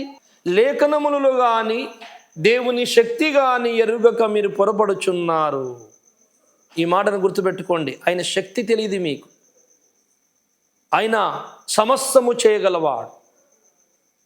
ఆయన మనోప్రపంచము, ఆయన సమీపింపరాని తేజస్సులో దిండరా నేను లోకాన్ని చేస్తే ఈ చీకటి అనే పాపము దూరిపోతుంది కదా అని ఆలోచించాడు. దేవుడు అనంత కోటి అంశముల గల్లవాడు. మహాశక్తి క్షేత్రము ఆ సమీపింపరాని తేజస్సులో ఉంది. ఆ సమీపింపరాని తేజస్సులో ఉన్న పదార్థం ఇప్పుడు నువ్వు చూస్తున్న బ్రహ్మాండము లాంటి బ్రహ్మాండములు కోట్లైన లక్షలైన చేయగలదు. అంత గొప్ప పదార్థం అది. అక్కడ ఉన్న ఈ త్రిత్వదేవుడు, తండ్రి, కుమార, పరిశుద్ధాత్మ, ఒకే దైవత్వం, ఒకే దైవత్వం, ముగ్గురు వ్యక్తులుగా ఉన్నారు. ఈ విషయం ప్రతి వీడియోలో నేను కొంత చెప్పుకుంటూనే వస్తున్నా. ముగ్గురు వ్యక్తులుగా ఉన్నారు. ఈ మూడు వ్యక్తులు ముగ్గురే అని అనుకోవడం కూడా తప్పే. మళ్ళా ఈ ముగ్గురు, ఇంకొక ముగ్గురు, ఇంకొక ముగ్గురు, ఇంకొక ముగ్గురు, ఒక వ్యక్తి, ఇంకొక అంశ, ఇంకొక అంశ, ఇంకొక అంశ, ఎన్నైనా కావచ్చు. విశ్వములో ఉన్నటువంటి ఉత్తర దిక్కున సభాపర్వతం అంటే కెరూబులు, సెరాఫులు అన్నం చూసినావా? అక్కడ తండ్రి కనపడుతున్నాడు, కుమారుడు కనపడుతున్నాడు, పరిశుద్ధాత్మ పని కనపడుతున్నది. మళ్ళా సమీపింపరాని తేజస్సులో కూడా తండ్రి ఉన్నాడు, కుమారుడు ఉన్నాడు, పరిశుద్ధాత్ముడు ఉన్నాడు. కుమారుడు మరియమ్మ గర్భంలోకి వచ్చినప్పుడు తండ్రి దగ్గర అక్కడ లేడా అంటే ఉన్నాడు. ఇప్పుడు నీతో మాట్లాడుతున్న దేవుడు అమెరికాలో మాట్లాడుతున్నాడా? మాట్లాడుతున్నాడు, దర్శనమిస్తున్నాడు. భూలోకములో మాట్లాడుతున్న పరిశుద్ధుడు ఇంకొక దేవదూతల లోకాల్లో లేడా? ఉన్నాడు. ఎక్కడెక్కడ ఉంటావయ్యా? నేను అనంతుడను. త్రిత్వశక్తి, దైవశక్తిని మీరు గుర్తుపట్టలేదు అంటే అందుకే దైవశక్తికి అద్దులు లేవు, అనంతుడు. కానీ ఎక్కడున్నా త్రిత్వమే. యేసయ్య అంటాడు, పిలిప్పు ఇంతకాలం నాతోనే ఉన్నావు నాన్న, నన్ను చూచిన వాడు తండ్రిని చూసినట్టు అనుకో. ఎలా అయితే సార్ నిన్ను చూసి తండ్రిని చూసినట్టు ఎట్లా అవుతాయి? నేను తండ్రిలోను, తండ్రి నాలోను. అంటే క్రీస్తు లోపల పరిశుద్ధాత్ముడు ఉన్నాడు, తండ్రి ఉన్నాడు, త్రిత్వమే పనిచేస్తుంది. తండ్రి లోపల కుమారుడు ఉన్నాడు, పరిశుద్ధాత్ముడు ఉన్నాడు, పరిశుద్ధాత్మలో తండ్రి ఉన్నాడు, కుమారుడు ఉన్నాడు. ఎక్కడ పోయినా త్రిత్వ భాగాలే. కానీ భాగాలు ఏ పేరు పెట్టుకొని పనిచేస్తుందో ఆ పేరుకే వర్ధిస్తుంది. కనుక దినములారా, ఆ గొప్ప ప్రపంచం, మనో ప్రపంచం, తేజో ప్రపంచం, తేజో లోకం, సమీపింపరాని తేజస్సు, అందులో ఒక సభ జరుగుతుంది సృష్టికి పూర్వం. ఏంటి ఆ సభ అంటే అక్కడ అనేక అంశములు, కుమారుని లోపల నుంచి అంశములు, ప్రేక్షకులుగాను, పెద్దలుగాను, ప్రశ్నించేవారిగాను అలా తనే పడతాడు దేవుడు. సింహాసనం మీద కూర్చొని ఉంటాడు. అప్పుడు తనకు తనే ఒక ప్రశ్న వేసుకుంటాడు దేవుడు. ఈ విధంగా చేస్తే సమస్య ఉన్నది, ఏం చేద్దాం చెప్పండి అంటే తనలోని అంశే మళ్ళీ తండ్రితో మాట్లాడుతుంటుంది అనమాట. సార్, మీరు నీతి న్యాయముల గల్లవారు కదా, మీ మనస్సాక్షికి విరుద్ధమైనది ఏది చెయ్యరు కదా. అవును. అలాంటప్పుడు ఆ వ్యక్తిత్వము లేని చీకటి పాపాన్ని మనము సృష్టి చేయటానికి అడ్డం వస్తుందని దాన్ని ఇప్పుడే బంధించి దాన్ని నాశనం చేసేసి దాన్ని నిర్మూలము చేసేసి మనం సృష్టి చేసుకుంటే, ఒక వ్యక్తి తన తప్పు తెలియపరచకుండా, అది అమల్లో రాకుండా, ఎవరు తప్పని నిరూపించకుండా నువ్వు నాశనం చేస్తే మీ మనస్సాక్షికి మీరు దౌర్జన్యంగా తప్పు చేసిన వాళ్ళు కాదా? అవును. ఇంకొక అంశం ఉంటుంది, అలా అయితే ఏం చేద్దాం? ఇంకొక అంశం ఉంటుంది, దీనికి ఏదైనా పరిష్కారం వెతకండి అన్నప్పుడు అప్పుడు కుమారుల లోపల నుంచి ఒక అంశ ఆలోచన చెప్తున్నాడు. ఏంటంటే, తండ్రి, ఇదిగో విశ్వములో ఈ సమస్య మనకు ఎదురైంది గనక ఆ చీకటి యొక్క ప్రభావాన్ని, ఆ అజ్ఞానపు ప్రభావాన్ని, ఆ వ్యక్తిత్వము లేని దాన్ని మనం నిర్మూలము చేయటానికి వీల్లేదు. మనం నీతి న్యాయములు గల్లవాడం. మనము సృష్టి చేసినప్పుడు మన సృష్టింపబడ్డ వారికి చెప్పుకుందాం, సత్యం బోధించుదాం. కనుక వాడు ప్రవేశిస్తాడు. వాడిని నమ్మిన వాళ్ళని మన పనికిరారు, వారిని నమ్మని వారిని మన వారిగా చేసుకుందాం. అయితే ఒకనాడు మీరు ఏదైతే ప్రపంచము చేయాలనుకుంటున్నారో ఆ ప్రపంచాన్ని సృజించుట కొరకు, ఏ పరికరాల కొరకు, ఏ ఆయుధాల కొరకు ఈ సృష్టి చేస్తున్నారో ఆ ఆయుధము తయారైనప్పుడు, మీ రక్తము చిందించి ఆ ఆయుధాన్ని తయారు చేసినప్పుడు, మరి ఈ సమస్త చీకటిని విశ్వము లేకుండా బంధించేద్దాం నరకములో. అప్పటికి ఇతడి పాపము, ఇతడి స్వభావము, ప్రతి వ్యక్తి శరీరాన్ని దాల్చుకున్న ఈ చీకటి బయటపడుతుంది, వారి గుణమంతా బయటకు వస్తుంది. అవమానమనే నురుగు గక్కిన తర్వాత అది అబద్ధమని సకల విశ్వము తెలుసుకున్నాక మీరు బంధించాలి. ఈ ఆలోచన బాగుంది అని చెప్పి అప్పుడు కోటాను కోట్ల అంశాలు జేజేలు కొట్టినాయి. తేజో మండలములో, తేజో ప్రపంచములో జరిగినదే, జరుగుతున్నదే, అక్కడ జరిగింది, జరుగుతుంది. దేవుడు అనుకున్న సృష్టి మీరు అనుకుంటున్నారు ఇదే అనుకుంటున్నారేమో. ఇది కాదు. దేవుని మనో ప్రపంచములో ఒక ప్రేమ సముద్రం, ప్రేమ నది అరరారుచున్నదని చెప్పానే మాట, ఆ లోకం ఇంకా తయారు కాలేదు. ఎందుకంటే చీకటిని మొత్తం నాశనం చేసినాకనే దేవుడు అనుకున్న సృష్టి చేయబోతున్నాడు. ఆ సృష్టి చేయుటకే, ఈ చీకటిని నిర్మూలించుటకే, ఆ చీకటికి ఎర్రలాగా ఈ సృష్టి చేయబడ్డది. ఈ సృష్టి చేసిన తర్వాత ఈ సృష్టిలోనికి దేవదూతల లోపలికి వచ్చాడు. మొదట 3వ వంతు దేవదూతలను పడేశాడని బైబిల్లో ఉంది, ప్రకటన గ్రంథంలో. ఆ తర్వాత ఆదాము అవ్వనే మానవులను చేస్తే ఇక్కడికి కూడా వచ్చేసాడు. ఈ చీకటి మొత్తం స్ప్రెడ్ అయిపోయింది అందరి లోపలికి. అయితే ఆయన స్వరక్తము చిందించాడు. తన వైపు తనను నమ్మిన వాళ్ళందరినీ తన వైపుకు తీసుకొని తన భార్యగా చేసుకొని ఆయన మనసులో ఉన్న ప్రపంచాన్ని చేయబోతున్నాడు. ఇంకా ఆ సృష్టి రాలేదు. ఆ సృష్టి కొరకు మూడి సరుకు తయారవుతుంది ఇక్కడ. అంటే తల్లి గర్భములో పిండము 9 నెలలు తయారైనట్టు. 9 నెలలు నిండంది బయటకు వస్తే పనికి రాదా ఆ బిడ్డ, అది రక్తపిండం అవుతుంది. 9 నెలలు నిండితే అందమైన బిడ్డ బయటకు వస్తుంది. కాళ్ళు, చేతులు, కళ్ళు, ముక్కులు చాలా అందంగా ఉంటుంది మనలాగా. అలాగే ఈ సృష్టిలో దేవుడు ఒక టైం పెట్టిండు. ఆ టైం పూర్తయిన తర్వాత, సంపూర్ణమైన తర్వాత సంఘం అనే ఒక కన్యక అందంగా తయారై అలంకరింపబడి పెళ్లి కొడుకు దగ్గరికి వెళ్తుంది. ఆ టైం త్వరలోనే జరగబోతుంది. ఆ పెళ్లి కొడుకు తీసుకెళ్ళిన తర్వాత ఈ సృష్టిని మొత్తం మిక్కుటమైన వెండ్రములతో లయము చేసినాక అప్పుడు చేయబోతున్న ప్రపంచమే దేవుడు జగత్తి పునాదికి ముందు మనసులో అనుకున్నాడు. అందుకే ప్రకటన గ్రంథం 13:8 ఏముంది? భూనివాసులందరూ అనగా జగదుత్పత్తి మొదలుకొని వధింపబడి ఉన్న గొర్రెపిల్ల యొక్క జీవగ్రంథమందు ఎవరి పేరు వ్రాయబడలేదో వారు ఆ మృగమునకు నమస్కారం చేయుదురు. ఇదంతా మీరు కట్టుకథ చెప్తాండి సార్, ఎట్లా నమ్ముతాం మేము అని మీరు అంటున్నారు కదా. మరి జగతి ఉత్పత్తికి ముందే వధింపబడ్డదేంటి గొర్రెపిల్ల? అప్పుడు ఎవరు లేరు కదా. అంటే అనంత కోటి అంశములు కుమార అంశములకెళ్ళి ఒక అంశ సృష్టి కొరకు, పదార్థం కొరకు వధింపబడితే మరో ఒక అంశ ఈ సృష్టిలో చీకటిని నిర్మూలం చేసి, పాపాన్ని నిర్మూలం చేసి, తన ప్రజల్ని కొనుక్కొని ఒక సంఘముగా చేసుకొని మరో రాజ్యాన్ని, దేవుని తండ్రి హృదయములో ఉన్న రాజ్యాన్ని స్థాపించుటకు ఈ గొర్రెపిల్ల తనకు తనే వధించుకున్నాడు. తన అంశాలు తననే వధించాయి. వధించుకొని అక్కడ మళ్ళీ మృతుడై లేచాడు.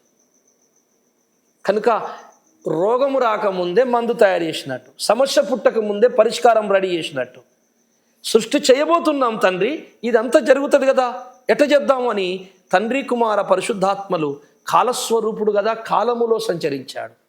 భవిష్యత్తులోనికి వెళ్ళిపోయారు.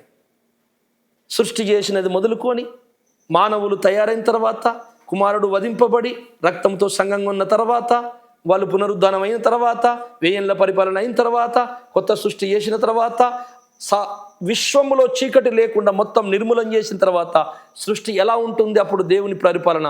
అది చాలా అందంగాను, అది గంభీరంగాను, అది గొప్పగాను, సంతోషంగాను ఉంటుంది.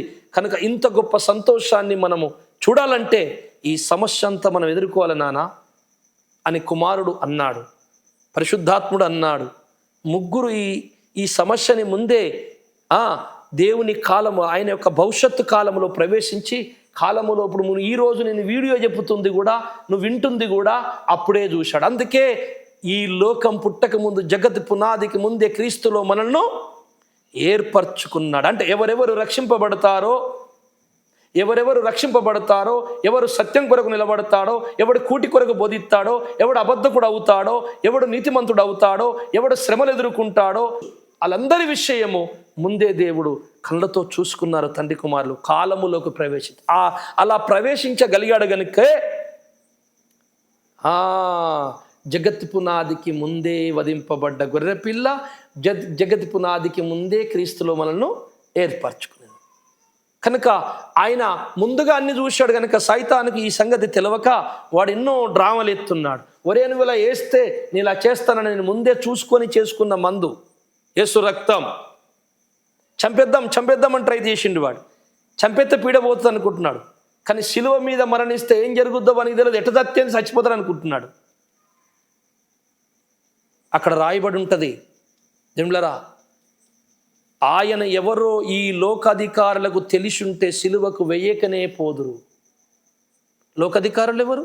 ఈ లోకాధికారి వచ్చుచున్నాడు, వానికి నాకు అది సంబంధము లేదు. ఈ లోకాధికారులకి అధికారి సాతాను. చూశారా, వానికి సరిగ్గా మ్యాటర్ ఎందుకు తెలియదంటే ఆయన భవిష్యత్తులోకి ప్రవేశించి చూసిన తర్వాత నీ సృష్టి చేస్తున్న సంగతి వానికి తెలీదు. ఈ సృష్టిలో జరుగుతున్నప్పుడు తెలుసుకుంటున్నాడు. వాడు వస్తున్నాడు నాకు సంబంధం లేదని శిష్యులకు అంటున్నాడంటే వాడు ఎక్కడో ఉన్నాడు, ఆడు ఇక్కడ లేడు. ఆడు ఒక్కచోటే ఉంటాడు, అంతటా ఉండడు. వాడు అంతుడు కాదు. వానికి నెట్వర్క్ ఉంది, వానికి సైన్యం ఉంది, దెయ్యాలు. వానికి ఇంటిమేషన్ వస్తుంది, ఇన్ఫర్మేషన్స్ వస్తాయి. కానీ అంతటా సాతాను ఉండలేడు. కానీ అదే దేవుడైతే అంతటా ఉండగలడు. ఈ సంగతి మనం తెలుసుకోవాలి. అందుకే వాడు వస్తున్నాడు, మనకు సంబంధం లేదు, వెళ్ళిపోదాంపా మీకు, ఇక నువ్వు మీతో విస్తరించి మాట్లాడను అంటాడు శిష్యులతో. వాడు వస్తున్నాడు కనుక ఇప్పుడు మనం బయటపడుతుంది. ఈ వివేకము మీకు ఉండాలన్నాడు యేసయ్య. ఈ వివేకంతో నడుచుకోండి, సాతానుకు ఆ అపవాదికి మీరు చోటు ఇయ్యకండి. కనుక దేవులారా, ఆ మనోప్రపంచములో నిర్ణయమైంది. దేవుని మనోప్రపంచములో ఆయన కాలములోనికి త్రియేక దేవుడు ప్రయాణం చేశాడు. అందుకే ఈ సృష్టి చెయ్యబడినప్పుడే కార్యములన్నీ ఎందుకు సంపూర్ణమైన? ఆయన మనోప్రపంచంలోకి ప్రవేశించినప్పుడే మొత్తం సృష్టి అయిపోయినట్టుగా ఆయన చూసేశాడంతే. లేఖనములు కానీ దేవుని శక్తిని మీరు ఎరగరు, ఇది నిజం, ఇలా గుర్తుపడితే మీరు ఎరుగుతారు అన్నాడు యేసయ్య భూమి మీదకి వచ్చినప్పుడు. అందుకని జగత్ పునాదికి ముందే ఎలా ఏర్పరచుకున్నావు? నేను మిమ్మల్ని ముందే చూశాను. అన్నీ తెలుసు. ఎవడెవడు ఏం మాట్లాడతాడో, ఎవడే బోధ చేస్తాడో, ఎవడు ఎంతవరకు బతుకుతాడో, ఎవడు దేనికోసం పోరాడతాడో, ఎవడు తట్టుకుంటాడో అన్నీ తెలుసు దేవునికి. సత్యం కొరకు ఎవరు పోరాడతాడో, సత్యం కొరకు ఆకలి దప్పిలిగల ఎవడు ఉంటాడో అన్నీ ముందే తెలుసు.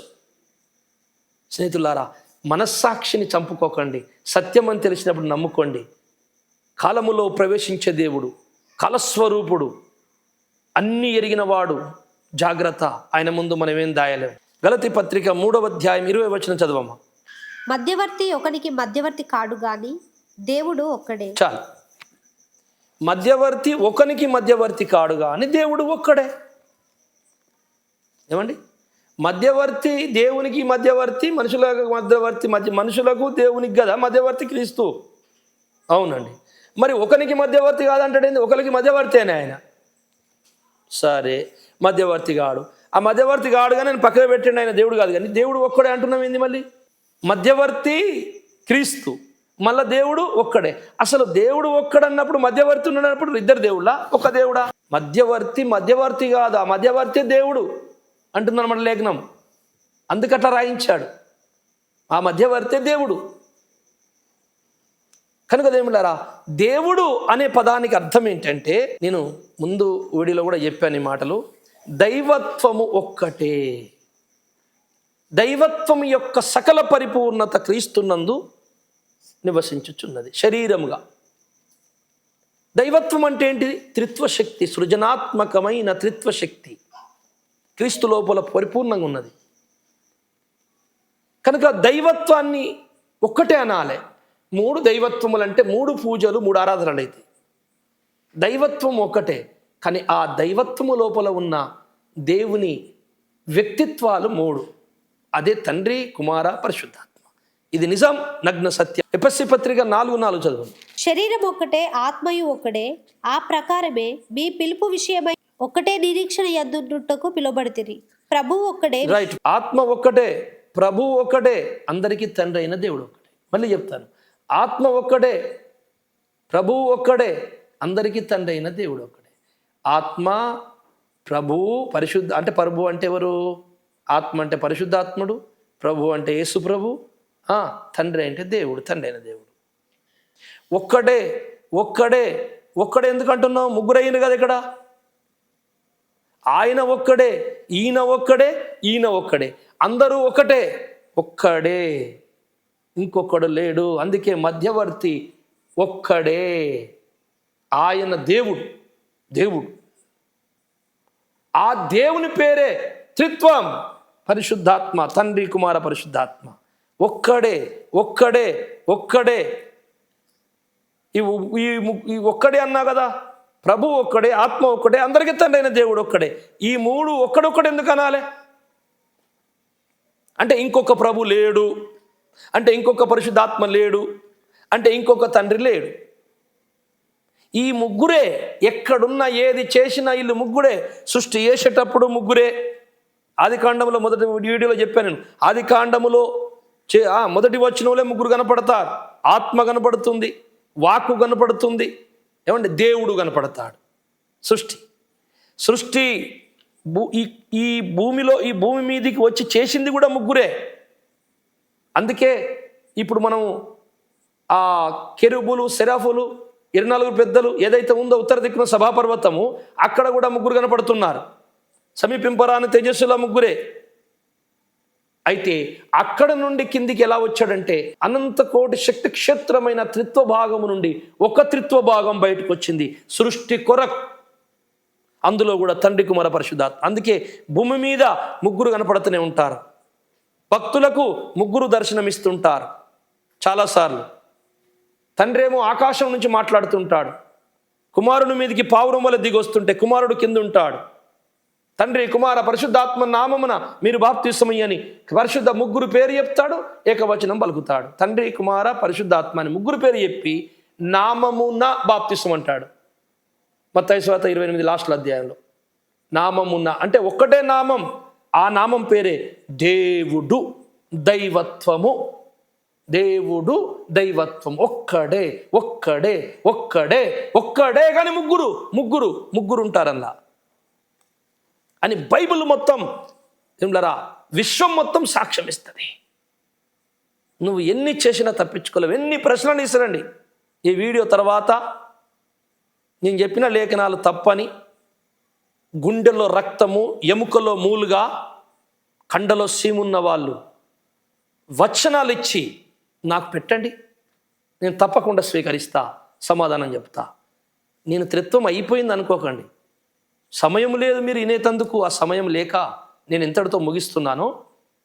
ఇక ప్రశ్నలు వచ్చినప్పుడు చెప్తా, అవి తెలియకుండా నేను ఎప్పుడు మాట్లాడా. ఒకవేళ నా మనస్సాక్షికి నాకే అర్థం కాదు త్రిత్వం, నేను బోధించనండి. నాకు అర్థం కానప్పుడు నేను బోధించా. నాకే సమాధానం లేదో 4 ముచ్చలు తెచ్చుకొని టకటక ఎగిరెత్తే అయిపోయిందా? నాకు తెలుసు కనుక చెప్తున్నా. 1 కొరింథీ 8:6 చదువుట. ఆకాశమందైనను భూమి మీదనైనను దేవతలను బడినవి యున్నను మనకు ఒక్కడే దేవుడున్నాడు, ఆయన తండ్రి. ఒక్కడే దేవుడున్నాడు, ఆయన పేరు తండ్రి. ఆయన నుండి సమస్తమును కలిగెను. ఆయన నుండి, తండ్రి జాగ్రత్త వినాలి మాట, మనకు ఒక్కడే దేవుడున్నాడు, ఆయన పేరు తండ్రి. ఆయన నుండే సమస్తం కలిగాను. అసలు తండ్రి నుండి కలిగిందా కొడుకు నుండి కలిగినాయండి? బైబిల్ అంతనేమో ఆయన కలగజేశాడు క్రీస్తులో నుండి ఇప్పుడు దాకా చదువుకున్నాం మనం. ఈ 5 వీడియోలో చదువుకుని ఇది 6వ వీడియో. ఆయన నుండే కలిగాను, ఆయన ద్వారా కలిగాను, ఆయన లో నుండి కలిగాను అన్నప్పుడు మళ్ళీ తండ్రి నుండి కలిగినట. ఈ తండ్రి ఎక్కడి నుంచి వచ్చాడు? సమీపింపరాని తేజస్సులో ఉండాలి కదా. Note this point. ఆయన నుండి సమస్తము కలిగాను, ఆయన నిమిత్తము మనమున్నాము, మరియు మనకు ప్రభు ఒక్కడే, ఆయన యేసుక్రీస్తు. మళ్ళా ప్రభు ఒక్కడే, ఆయన పేరు యేసుక్రీస్తు. ఆయన ద్వారా సమస్తమును కలిగి. మళ్ళీ ఈయన ద్వారా కలిగిందా తండ్రి ద్వారా కలిగినాయా? అంటే తండ్రి ద్వారా కలిగినాయి, ఈయన ద్వారా కలిగాను. మనము ఆయన ద్వారా కలిగిన వారము. అయితే అందరి యందు ఈ జ్ఞానము లేదు. అది లొల్లి. అందరి యందు ఈ జ్ఞానము లేదనే యేసయ్య చూసి ఏమన్నాడంటే, మీరు లేఖనములు కానీ దైవ శక్తిని కానీ ఎరుగక పొరపడుచున్నారు. ఖబర్దార్. ఏమనుకుంటున్నావు దైవం అంటే అంటున్నాను అనమాట. నా తండ్రి అంటే ఏమనుకుంటున్నారు? అంతము లేని మహాశక్తి క్షేత్రము, త్రిత్వ శక్తి క్షేత్రము, త్రిత్వ మూలము, త్రిత్వ అర్థము మీకు తెలియదు. త్రిత్వం అంటేనే దైవత్వము, దైవత్వం యొక్క శక్తి మీకు తెలియదు అంటున్నాడు అనమాట. తండ్రితోనే కలిగినట, మళ్ళీ కుమారుని ద్వారా కూడా కలిగినట. ఇద్దరు చేశారండి సృష్టి. అవునండి, ఎక్కడున్న ముగ్గురు ప్రత్యక్షమవుతారు. ఏ సృష్టి చేసినా, ఏ కార్యం చేసినా ముగ్గురు విశ్వమంతా ముగ్గురే. ఆ సమీపింపరాని తేజస్సులో ఉన్న ఆ ముగ్గురే కోటాను కోట్ల ఆ భాగములై అక్కడ గొప్ప సభ జరుగుతుంది. ఆ సభలో నిర్ణయింపబడ్డదే సృష్టి జరుగుతుంది. ఈ సృష్టిలో జరగవలసిన కార్యాలకి ఈ కెరూబులు, సెరఫులు, 24 పెద్దలు ఆ ఉత్తర దిక్కున సభాపర్వతంపై జరుగుతుంది. అక్కడ జరిగిందే మనోప్రపంచంలో జరుగుతుంది, మనోప్రపంచంలో జరిగిందే ఇక్కడ జరుగుతుంది.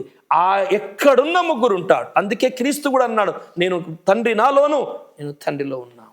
గలతీ పత్రిక 3:8 ముగించేద్దాం. దేవుడు విశ్వాస మూలముగా అన్యజనులను నీతిమంతులుగా తీర్చునని లేఖనము ముందుగా చూచి, నీ యందు అన్యజనులందరూ ఆశీర్వదింపబడుదురు అని అబ్రహామునకు సువార్తను ముందుగా ప్రకటించాను.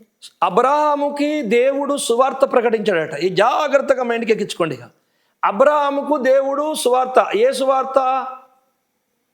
లేఖనముల ముందుగా ఎరిగి సువార్త ప్రకటించాడట. ఏ సువార్త? యేసుక్రీస్తు గురించిన సువార్త.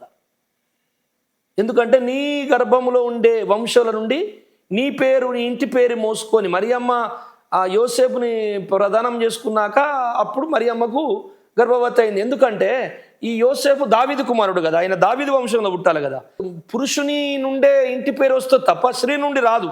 అందుకని ఆ పేరు మోయుటకే పుట్టాడు, అంతే, ఇంకేం లేదు.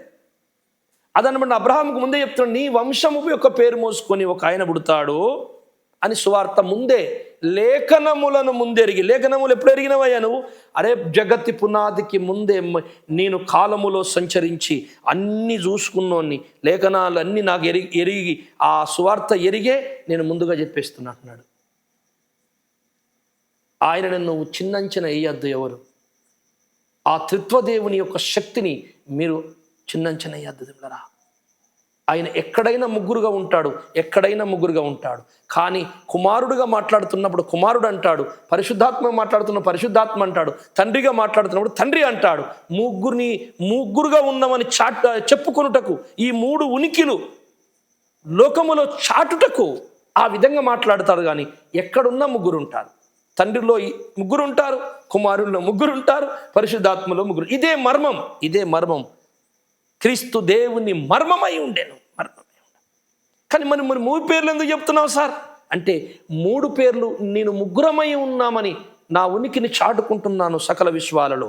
స్నేహితులారా, ఈ మొదటి వీడియో నుంచి ఇప్పటి వరకు మీరు చక్కగా వినండి. ఇది నిజం, సత్యం. దేవుడు త్రిత్వమై ఉన్నాడు, త్రిత్వమై ఉన్నాడు దేవుడు. దేవుడు అబద్ధం చెప్పాడు. మొత్తం ఇంత గొప్ప సాక్ష్యము, ముగ్గురు ఒక్కడు ప్రభు ఒక్కడే, ఆత్మ ఒక్కటే, తండ్రి ఒక్కడే. ఒక్కడంటున్నావు, మరి ముగ్గురు చెప్తున్నావేంటి? ఆయన ఒక్కడుంటాడు, ఈయనొక్కడు ఉంటారు, వీళ్ళందరూ ఒకటే, మళ్ళా దైవత్వం ఒక్కటే.